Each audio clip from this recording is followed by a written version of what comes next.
Very pleasant morning to one and all. It gives me immense pleasure to extend a warm welcome to one and all on this special day celebration, World Patient Safety Day, on behalf of RBCM family.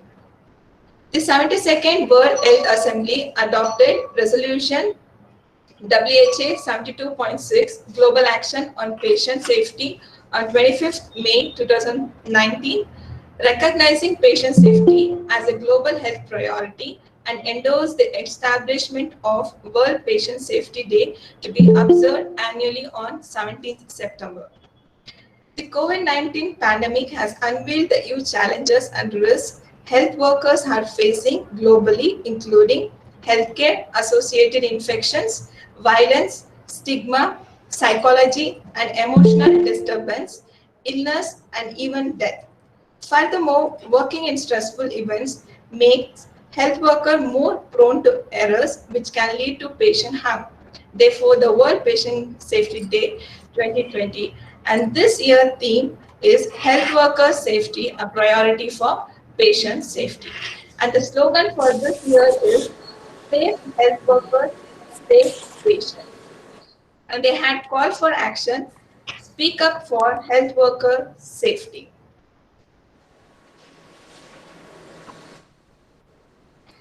At the foresight, I am very much privileged to welcome our today's eminent speaker, Mrs. Sharmi Crystal Silence, Quality Control Nurse, Kasturba Hospital, Manipal, who has taken time off her busy schedule and honoring our invitation and gracing the webinar. I welcome you, ma'am.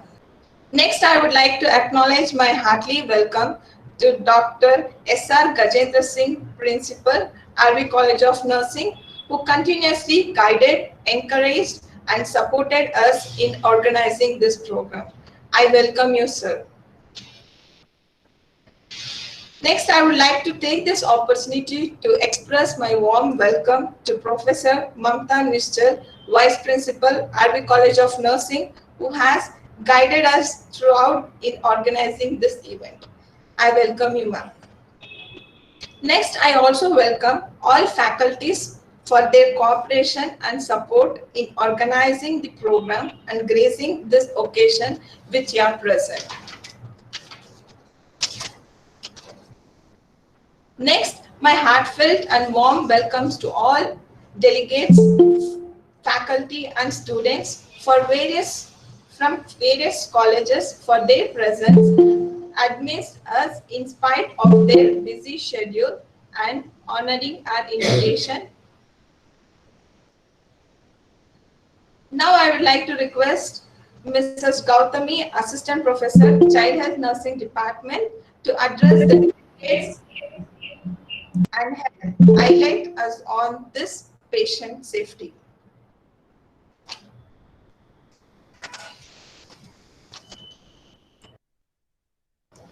Thank you, Ms. Marlene. Thank you, Ms. Marlene and our principal, sir, for providing me an opportunity to deliver the keynote address on this special health day of World Patient Safety Day.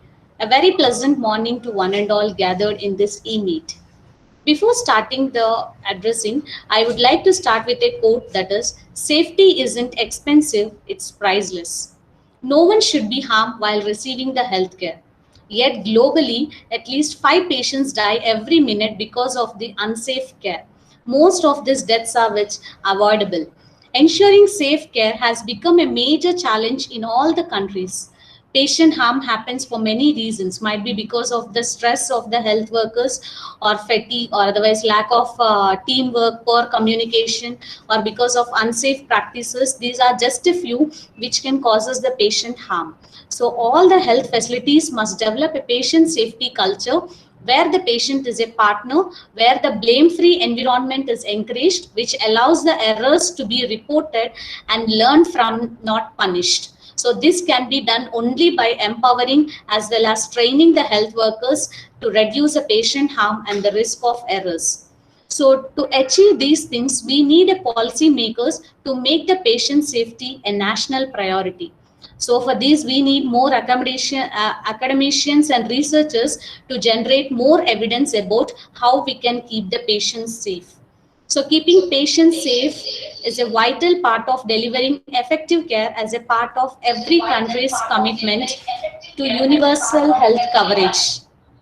So keeping in mind, World Health Assembly every year gives a theme, and this year the theme is Health Worker Safety, a priority for patient safety. And the slogan, as Merlin said, that is safe health workers, safe patients. So for this reason, the origin of the day is firmly grounded in the fundamental principle of medicine, that is first do no harm.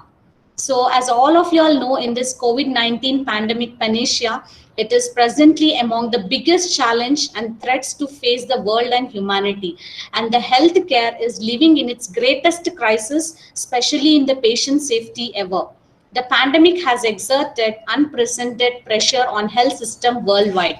Health systems can only function with health workers and a knowledgeable, skilled, and motivated health workforce, which is critical for the provision of providing the safe care to the patients. So, keeping this in the mind, the World Health Assembly has given an objective for this World Patient Safety, that is bringing awareness among the general public about the health workers safety and how it is interlinked with the patient safety. And also they have engaged multiple stakeholders and various strategies to improve the safety of health workers and the patients. And the main important objective of this year's theme is due recognition of health workers dedication and the hard work, particularly amidst the current fight against COVID-19 situation. So during these unprecedented times, a combination of virtual and other activities is being planned by WHO to observe and celebrate this day in September. And the signature mark of this day is mainly by lighting up iconic monuments as well as landmarks and public places in orange color in collaboration with local authorities. This will not only give a gesture, signature mark, but will be a gesture of respect and their gratitude to all the health workers who are struggling in amidst this COVID-19 pandemic situation. So finally, I would like to conclude by saying a quote that health worker safety and patient safety are like two sides of the same coin, which means healthcare employees has to be ensured that their wellness and awareness will keep everyone safe, especially the patient safe. Thank you one and all. Have a good day. Thank you, ma'am, for your informative words. Carefulness costs you nothing. Carelessness may cost you your life. Now, I would like to introduce the eminent speaker of the day, Mr. Sharmin Crystal Silence, Quality Control Nurse, MS Nursing in Child Health Nursing. Presently pursuing second year MPhil Nursing in Manipal College of Nursing, Mahe, Manipal. Ma'am has worked as assistant lecturer in Vidya Ratna College of Nursing, Udupi for 3 years, pursued MSc Nursing in Child Health Nursing specialty in the year 2015 to 2017, joined and worked as a staff nurse in NICU Kasturba Hospital, Manipal in the year 2017. Ma'am is currently working as a quality control nurse in Kasturba Hospital, Manipal since 2018. She had underwent training program on implementation of NABH standards for nursing excellence certification. And she also underwent training program on preventing the risk of infections and medication error in IV therapy in association with Joint Commission International. Ma'am has certified as BLS and NALS provider, Manipal University.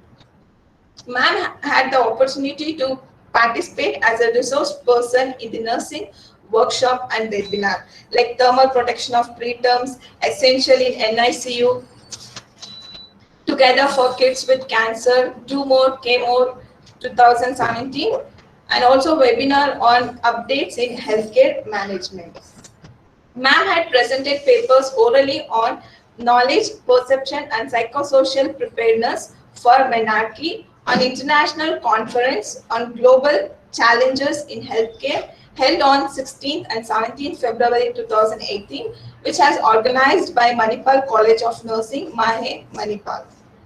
And ma'am had published an article titled Knowledge, Perception and Psychosocial Preparedness Among Adolescent Girls in Selected School of Udupi District, Karnataka in Indian Journal of Public Health Research and Development and International Journal in the year July 2018.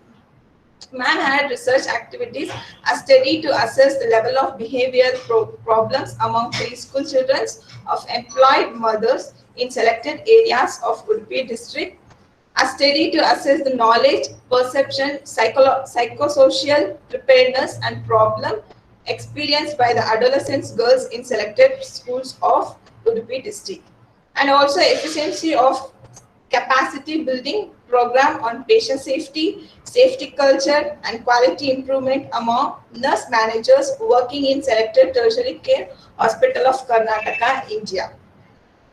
And also currently undertaken a research project focusing on health information, technology, and nursing in India in collaboration with Mahe and Charles Darwin University, Australia. I welcome you, ma'am, to take over the session with your valuable messages and information. Thank you, Merlin. Good morning, all. I'm glad to be here today. This morning, I'd like to talk about patient safety during COVID-19 pandemic. The outline of today's session is like I'm going to deal with the introduction, the epidemiology, the clinical diagnosis of COVID-19, also about its preventive measures, and the importance of patient safety during COVID-19, as well as the management, that is the healthcare system's response in relation to COVID-19. So moving on to what are coronaviruses and what is COVID-19. So coronaviruses, as we all know, it belongs to the large family of RNA viruses, and it mainly causes respiratory infections, which ranges from mild symptoms, that is from common cold, to severe disease like severe acute respiratory syndrome, also MERS, that is Middle Eastern Respiratory Syndrome. So the mode of transmission of this viruses is mainly through droplet contact as well as the airborne. The most commonly discovered coronavirus is SARS-CoV-2 strain, which causes coronavirus disease, that is COVID-19. So as per the bioinformatic analysis, the alignment of the full-length genome sequence of the COVID-19 virus, as well as the other available viruses of beta coronavirus, it showed the closest relationship with that of the bat SARS-like coronavirus, like bat COVID RA-TG, that is Triant virus G virus 13, which shows the sequence similarity of 96%. So this is all about the coronaviruses as well as what is COVID-19.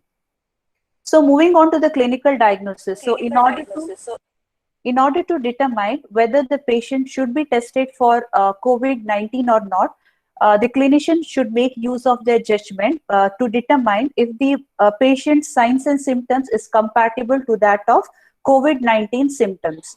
So like most of the patients who are confirmed with COVID-19, they have developed fever. Okay, so this is a common symptoms, or they could have exhibited the symptoms of acute respiratory illness like common cold or sore throat or difficulty in breathing. Next criteria is persistent pain or pressure in the chest, new confusion or inability to arouse, or it could be like anosmia, that is loss of sense of smell, ageusia, that is loss of taste.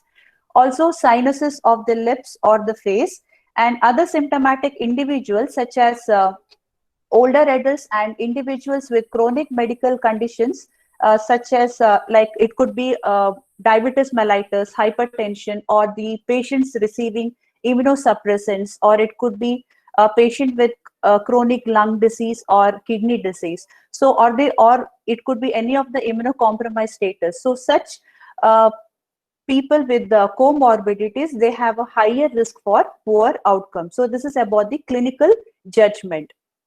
So moving on to the common symptoms. So the common symptoms is like fever, so mild grade fever, or it could be in the form of dry cough or common cold, difficulty in breathing, or gastrointestinal issues like it could be vomiting or diarrhea or general body ache.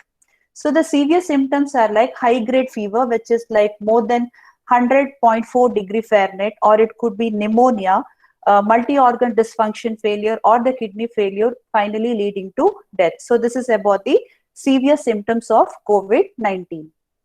So next is about testing for COVID-19. So testing for COVID-19, it is mainly done by real-time RT-PCR, that is reverse transcriptase polymerase chain reaction. So this is mainly done by using the protocols which is validated mainly from the PHO laboratory as well as the NML, that is National Microbiology Lab.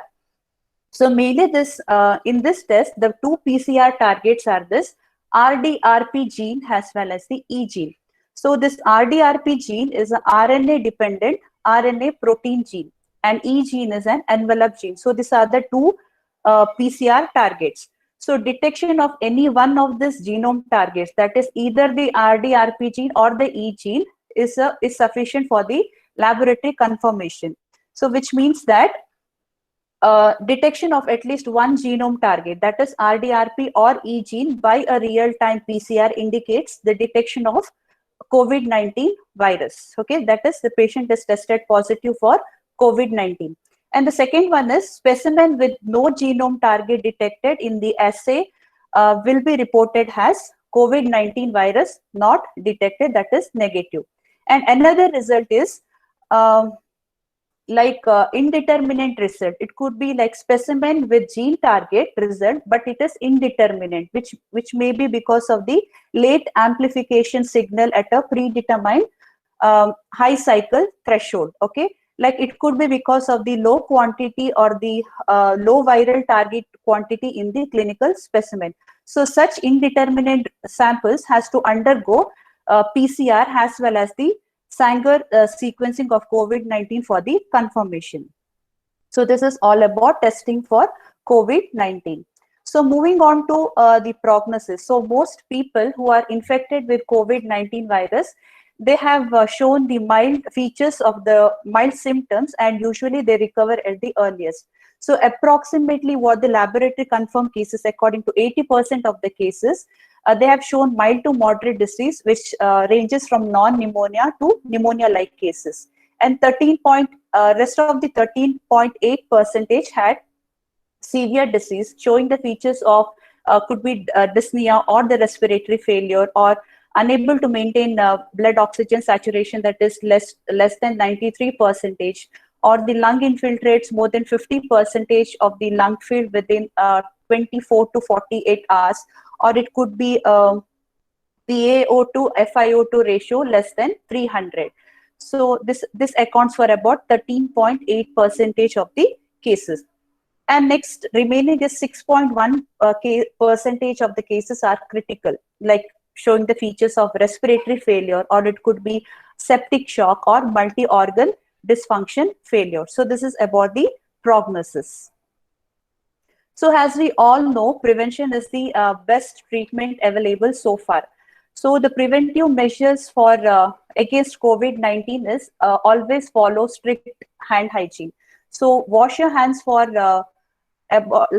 20 to 30 seconds in order to prevent the contraction of disease from one person to the another. So whenever you feel that your hands are soiled, please hygiene your hands, like perform hand hygiene. And the next thing is respiratory hygiene. So respiratory hygiene in the sense like how to make effective use of mask. Okay, when you wear a mask, be sure that you cover both your nose as well as the mouth. And next is about the respiratory etiquette. That is, while sneezing or coughing, make sure you will close you cover the mouth as well as the nose. So what happens when an infected person sneezes or coughs? He or she will release millions of coronavirus, okay, which can remain airborne as aerosol for a few hours before it settles down on a surface. So make sure that you cover it with a tissue or a handkerchief. And if you use a tissue, make sure you will discard it immediately and perform hand hygiene. So this is about respiratory etiquette. And the next preventive measure is Social distancing. So social distancing is very much important in order to prevent the transmission of disease. So this can be done by floor markings or use of appropriate other types of barriers in order to promote distancing. So it could be like in the, especially in the pharmacy as well as in the OPDs. Okay, so next is about avoidance of mass gathering or overcrowding has to be avoided. So these are the preventive measures, effective preventive measures where you can reduce the transmission of this COVID-19 viruses. And also staff education on exposure risk is very much important. So it is of a higher priority because staff has to be educated on the exposure risk, also about its symptoms and about the prevention of this emerging infectious diseases. So special emphasis has to be given on the basic infection control practices, that isolation techniques, what are the precautionary measures to be taken, and also infection prevention strategies such as hand washing. So we'll see a case scenario where a 50-year-old preoperative patient, he developed mild fever and cough. So the same afternoon, the nurse who took care of the preoperative patient collected the blood sample from another post-operative patient who was 60 years old. So she collected the blood sample without wearing gloves. Sorry, she was wearing gloves, but she was not wearing the mask.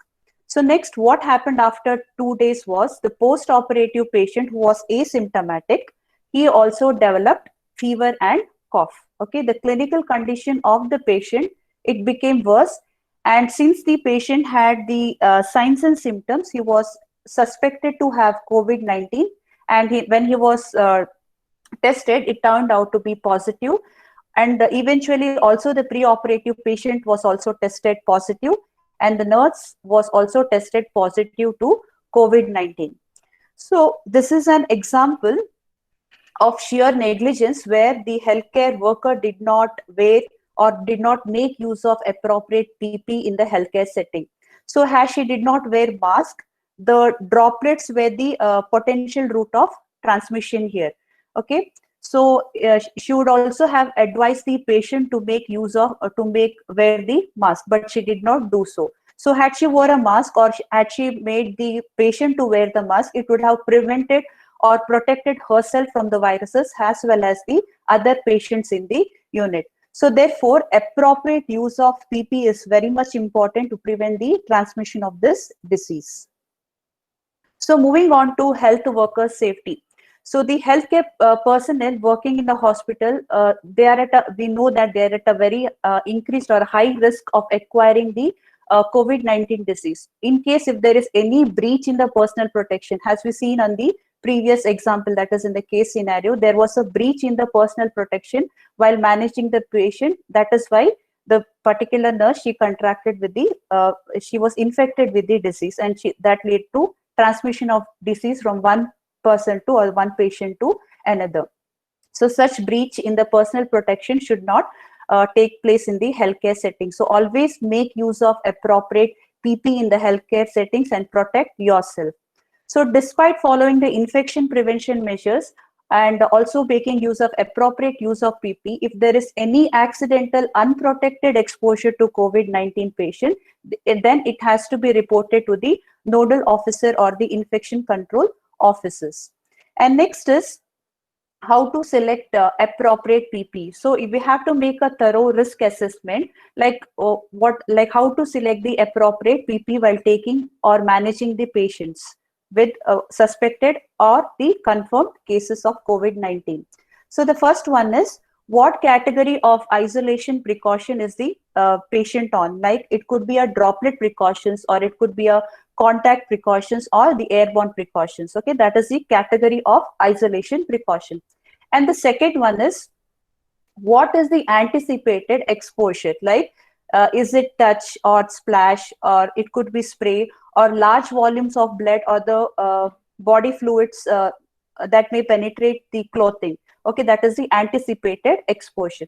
And the third thing is, what is the durability and the appropriateness of PP for the task? Like how long will this task last, and what kind of PP has to be selected? Like for example, if a gown is selected, should it be fluid resistant. Okay, that is the durability as well as the appropriateness of the PP for the task. That is, it mainly depends on the type of interaction with the patient.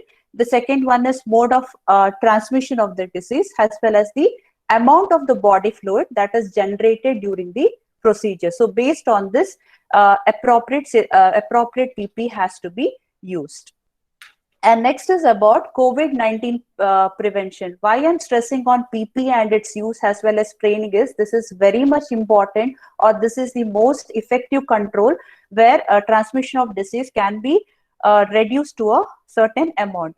So this is mainly about PP as well as its training. So there is a study where a team of researchers from Sun at University, China, and University of Birmingham, UK, they set out to examine the protective effects of appropriate PP, mainly for the frontline healthcare professionals who provided care for the patients with COVID-19. So this study findings were mainly based on the healthcare professionals, okay, the frontline workers, is like the 116 doctors and 304 nurses were the participants. So they were deployed to work in Wuhan for about 6 to 8 weeks to take care of the patients with COVID-19. So here the participants, what they did is they worked for 16.2 hours each week in ICU. So they were all provided with appropriate PPE and also teaching about and training about how to effectively use the PPE also was given. Okay, so they were provided with all the appropriate PPEs like respirators, goggles, masks, gowns, protective suits, etc.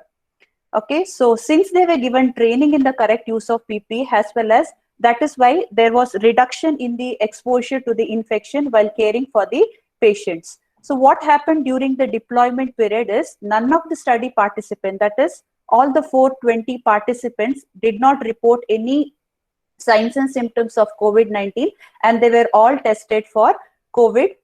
They were all tested negative for COVID-19. So what I want to stress is on that, like despite being at a higher risk of exposure to COVID-19, since they made appropriate use of PP and also training about the PP was given, they were appropriately protected and they did not contract any infection or develop protective immunity against the virus. So this is a study from China which was published by the BMJ. Next is moving on to patient safety as a global health priority during COVID-19. What is patient safety? So according to me, patient safety is a healthcare discipline which mainly aims to reduce the error, to prevent the harm to the patient which occurs in the healthcare setting during the delivery of care. Okay, it is a healthcare discipline that mainly emerged because of the two factors. The first factor is there was evolving complexity in the healthcare system, and the second was there was a rise in the patient harm in the healthcare facility. So because of these two factors, the patient safety is so much important that it evolved in the healthcare setting. Next is why patient safety is more important in COVID-19. So as per the statistics, the occurrence of adverse event due to unsafe care is likely one of the 10 leading causes of death as well as the disability in the world. So in high income countries, countries, 1 in every 10 patients are being harmed. Okay, this harm can be caused by various range of adverse events, and out of which 50% of the errors, it can be preventable or it can be reduced if it is taken care of at the earliest. Next, each year, 134 million adverse event occurs in hospital in low and middle income countries. So it is mainly because of unsafe care, which results in 2.6 million deaths. So when we move on to globally, 4 in 10 patients are harmed both in the primary as well as the outpatient healthcare. So out of which 80% of this error is preventable if it is taken care. And most of this detrimental errors are due to misdiagnosis, or the patient is not diagnosed at all, or it could be because of the wrong prescription and also because of the wrong use of medication. So these are the errors which can be prevented. I'm telling you, it can be prevented if it is taken care at the earliest. So that is why patient safety is very much important. Next is how to manage.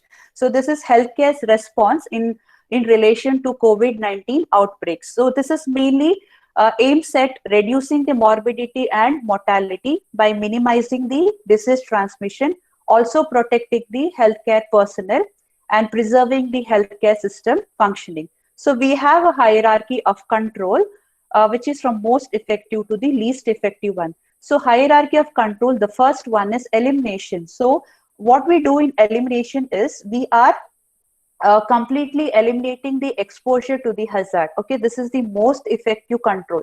For example, if a healthcare worker is sick, ask the healthcare worker to stay at home, to work at home, or to avoid the public area. So by doing this, you are completely eliminating the exposure to the disease to the other person. And next example I can give about elimination is avoiding the use of shared equipments as well as the spaces.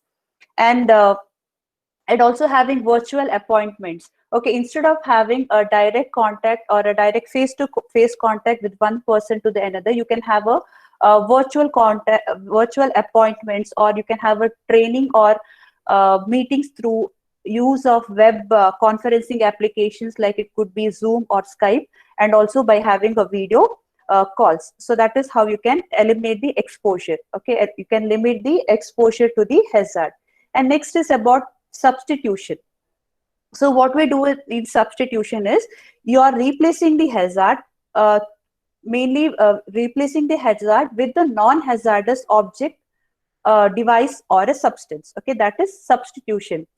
Third effective control is engineering control. Okay, what we do here is we isolate the people from the hazard through a physical or a mechanical means. Okay, this can be done by a barrier or a partitions, especially in the reception desk, reception area, or in the registration desk, or in the pharmacy. Okay, so example I would like to give is a plexiglass screen or a sneeze guard. So by doing so, what happens is a direct contact between a healthcare worker anywhere in the healthcare setting, as well as the direct contact with the infectious potential person, can be limited, and also a 1 meter distance is being maintained. So this is the engineering control.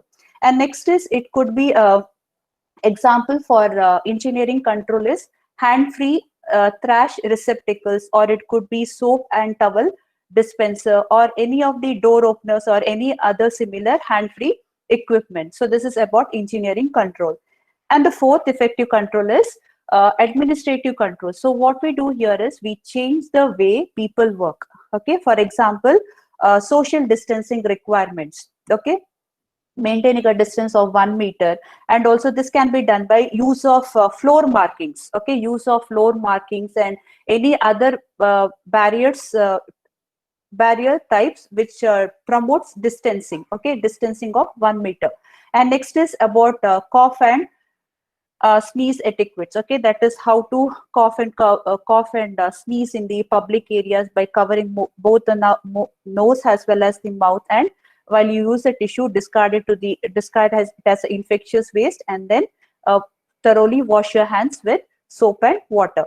And next is the most effective administrative control is staff that is shift change procedure. Okay, what is this shift change procedure is?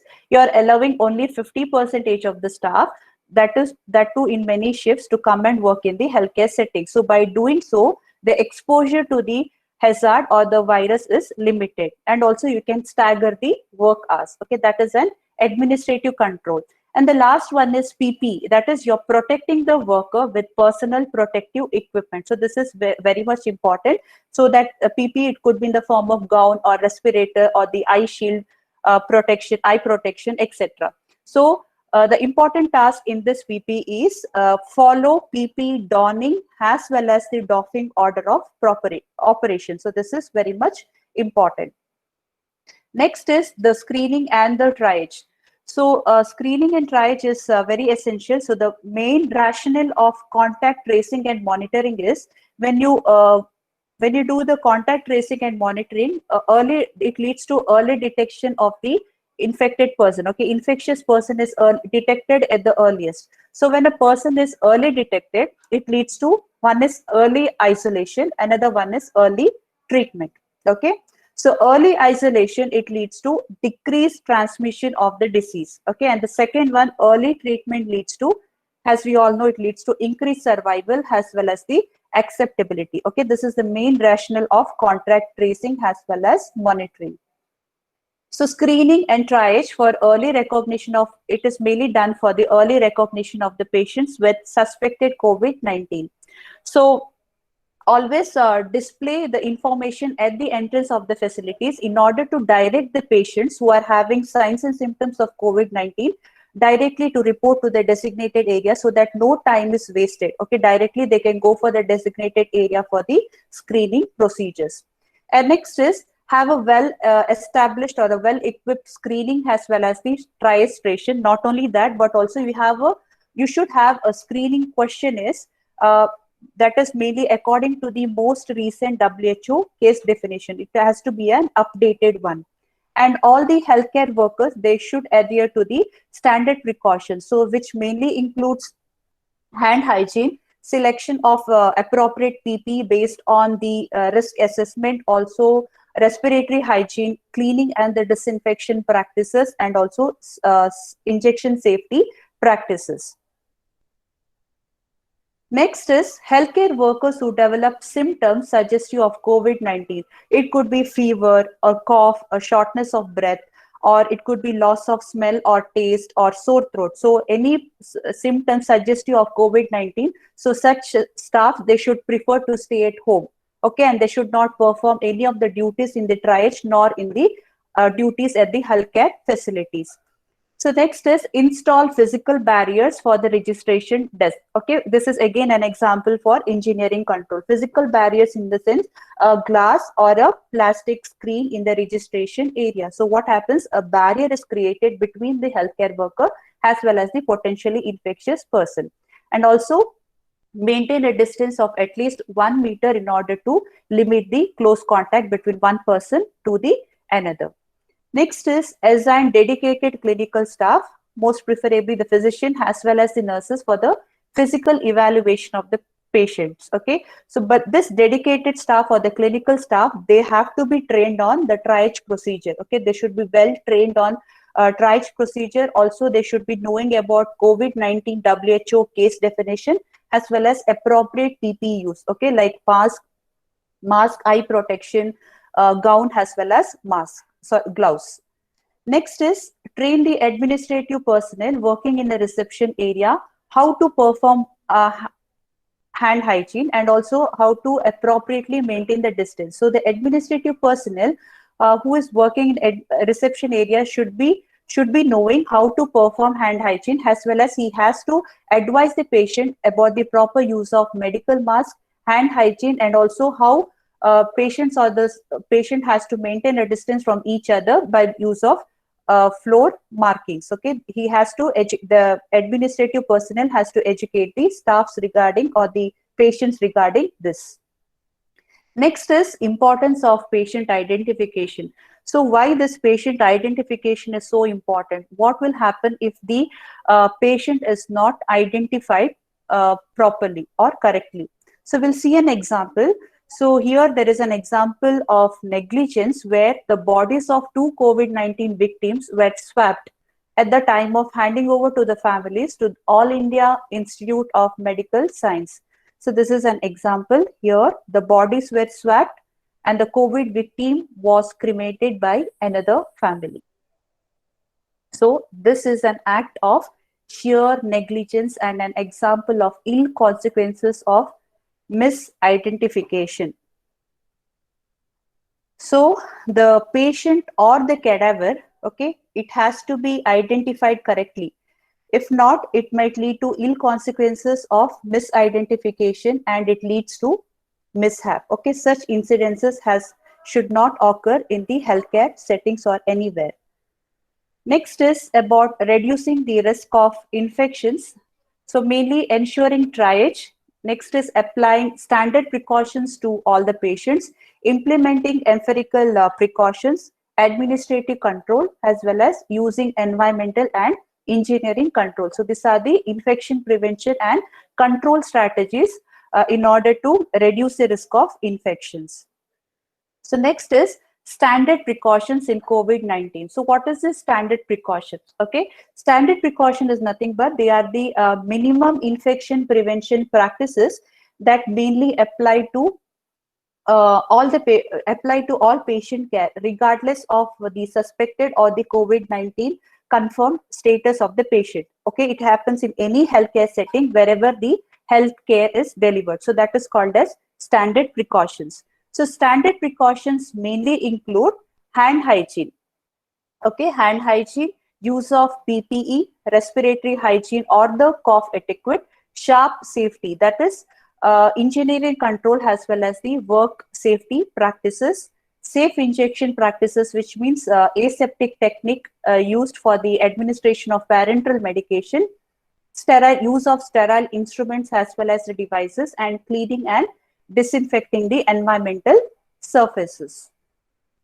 Moving on to environmental cleaning. So in the healthcare setting, where irrespective of the suspected or the COVID-19 confirmed cases that have been admitted, so the environmental cleaning, it mainly depends on the type of the patient areas as well as the surfaces. Okay, it is very much important to ensure that the cleaning as well as the disinfection procedures are carried out consistently, as well as it has to be done correctly as per the procedure. And it has to be, all the surfaces has to be routinely cleaned and disinfected with appropriate disinfectant. So especially the high touch areas. Okay, what is this high touch areas? So high touch areas are the one which is frequently touched by many persons. Okay, so example like bed rail, it could be bed surfaces, or it could be sinks or taps, or the infusion pump buttons, or it could be a supply cart or the BP cuff, or which is frequently touched by many personnel. Okay, that is high touch surfaces. So this high touch surfaces has to be frequently cleaned as well as disinfected at regular interval as per the protocol, hospital protocol. Next is about waste management.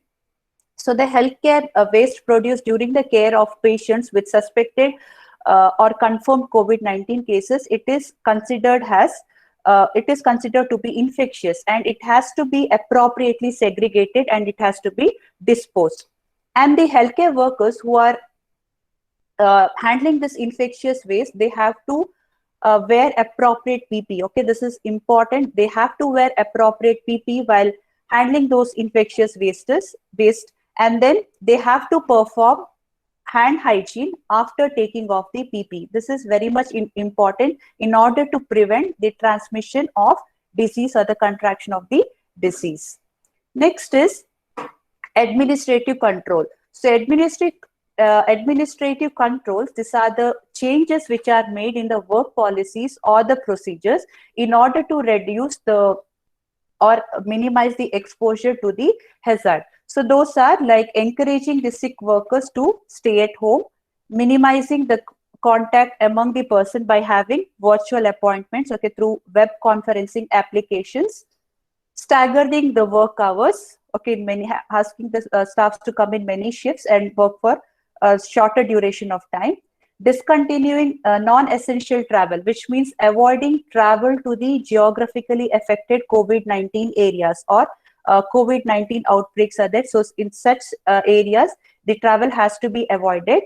Providing workers with up-to-date education and training on COVID-19 risk factors and also about the protective behaviors, that is cough etiquette as well as care of PPE, and also to follow the donning and doffing order of operation. Okay, these are the areas which has to be included in administrative controls. Next, moving on to engineering controls in the patient care. So these are the physical plant alteration which is done in the healthcare setting. Okay, the first example is spatial separation of 1 meter distance. Okay, what we do in the healthcare setting is the beds are placed at 1 meter distance apart from one patient's bed to the another. Okay, so that is so that 1 meter distance or a spatial separation is maintained.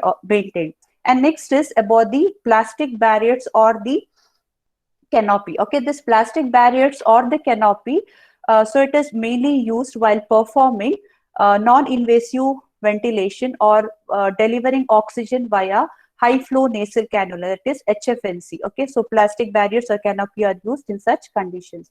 And next is a glass or a plastic guard or a window to reduce the health workers' safety exposure to the COVID-19 virus. So this can be done in the registration desk or in the OPDs or in the pharmacy, etc.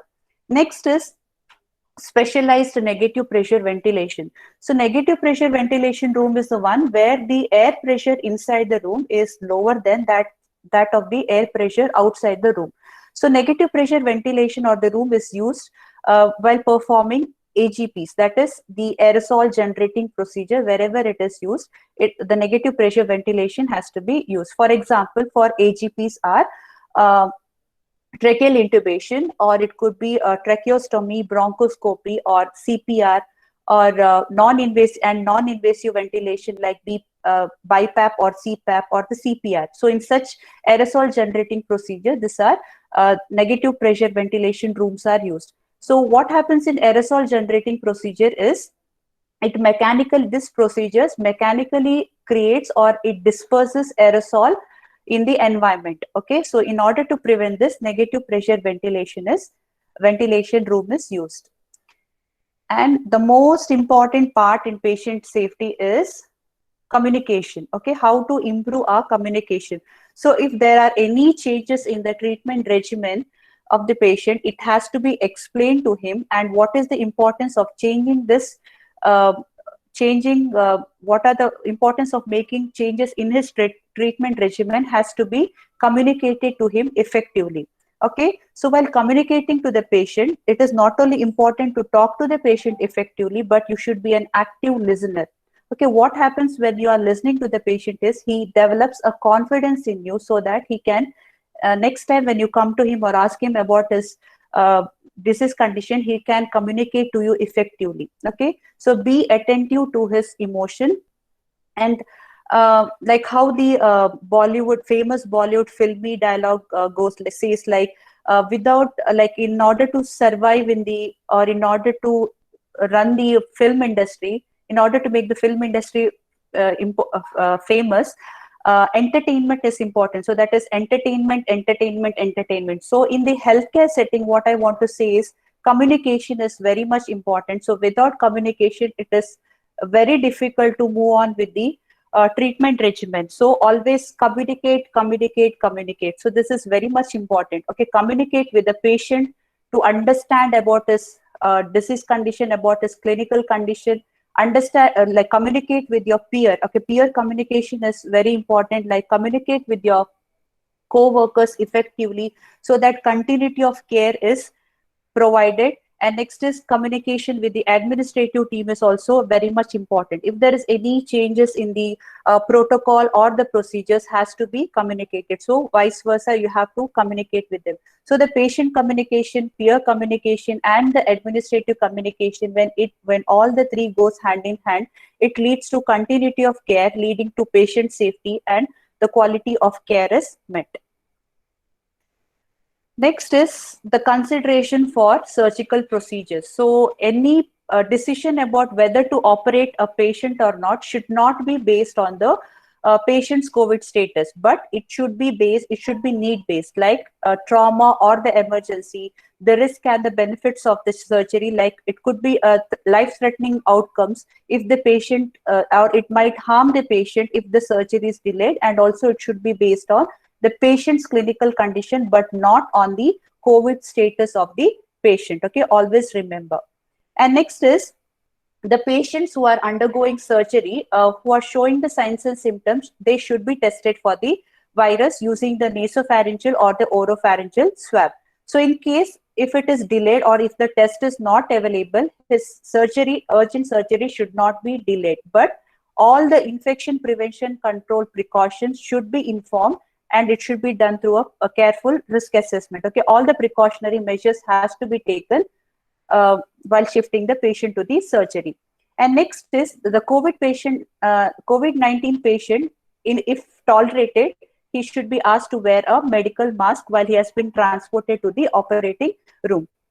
So ideally, a negative pressure room should be used for anesthesia and intubation. Again, intubation is a aerosol generating procedure. That is why negative pressure room should be used. If it is not available, then the intubation can be done in an OR where the surgical procedures will be performed. But the healthcare worker should take all the precautionary measures and wear appropriate PPE. Next is about the care of mask. Okay, FRSM. FRSM means a fluid resistant surgical mask for the COVID-19. Okay, so the surgical mask, it is mainly worn to protect the wearer from the transmission of COVID-19 by respiratory droplets. So the FRSM worn, it should be well fitted, covering both the nose as well as the mouth. And once when it is worn, it should not be allowed to dangle around the neck, or it should not be removed like after each use, and it should not be touched once it is put on. And whenever it is moist or damaged, it has to be discarded as a as a clinical waste. And always remember, hand hygiene must be performed after the disposal. So this is about the care of mask. So we all have a habit of putting the mask down and then letting it up. So this should not happen. Okay, do not bring down your mask to the chin. Okay, so this neck area is the like most contaminated area, or the exposed area, since it is not covered. So what happens when we put it down? The inside of the mask will be contaminated. Okay, so this is exposed to it, so it will be contaminated. So when we put it up, both our mouth as well as the nose will be infected by the bacteria as well as the viruses or the germs. Okay, so make use of this mask effectively. So about the revised discharge policy for COVID-19, that is confirmed COVID-19 cases. We have three categories: very mild, mild or pre-symptomatic. Second category is moderate cases, and third one is severe cases. Okay, in case of very mild, mild or pre-symptomatic cases, discharge is done after 10 days of symptom onset, and if there is no fever for 3 consecutive days. In moderate cases, fever resolved within 3 days, and the person is able to maintain the oxygen saturation without support. He can be discharged, he or she can be discharged after 10 days of symptom onset. Okay, but there should be absence of fever without use of antipyretics, resolution of breathlessness, and the person should be able to maintain oxygen saturation without any oxygen support. And the second category in moderate cases is symptoms not resolved and demand of oxygen continues. In such cases, discharge is only done after the resolution of the clinical symptoms and ability to maintain the oxygen for 3 consecutive days, the person might be discharged. So in very mild pre-symptomatic cases, as well as in the moderate cases, no RT-PCR test is required before discharge. Moving on to the severe cases are the cases including immunocompromised status or HIV patient, transplant recipients, or in a case of malignancy. So in those cases, discharge is done only after the clinical recovery, and the patient is tested, has to be tested negative, that is after the resolution of the symptoms. Okay, if the patient is tested positive, then the test has to be continued repeated. It has to be repeated after 72 hours. So this is about the revised discharge policy for COVID-19. So in order to conclude, patient safety is our top priority. The novel coronavirus, it has spread so rapidly that it has changed the rhythm of the globe. So we have to stop COVID-19 from spreading by taking appropriate precautionary measures or the preventive measures. So follow the universal precautions, save the lives, and stay safe. Thank you. It is my utmost privilege to thank Mrs. Sharmin Crystal Silence, Quality Control Nurse, Kasturba Hospital, Manipal, who has consented to be our eminent speaker in spite of her busy schedule. I also thank you, ma'am, for inspiring the students with your informative words and highlighting on patient safety. Thank you.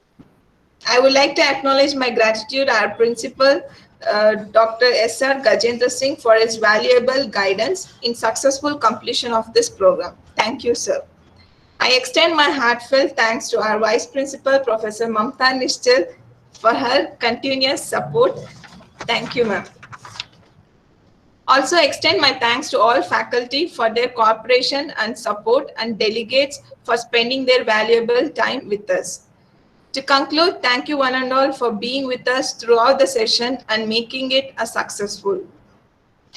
The feedback link will be dropped in the chat box. Just a minute. So you can fill that feedback form and you will be getting a HEAT certificate. I'd like to thank the principal as well as the faculty members of RV College of Nursing, Bangalore, for giving me this opportunity and letting me be a part of this interactive session. Thank you.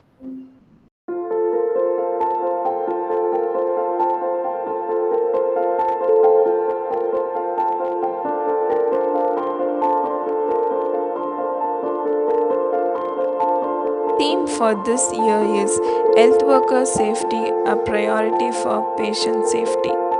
Slogan: Safe Health Workers, Safe Patient. Speak up for the health workers' safety.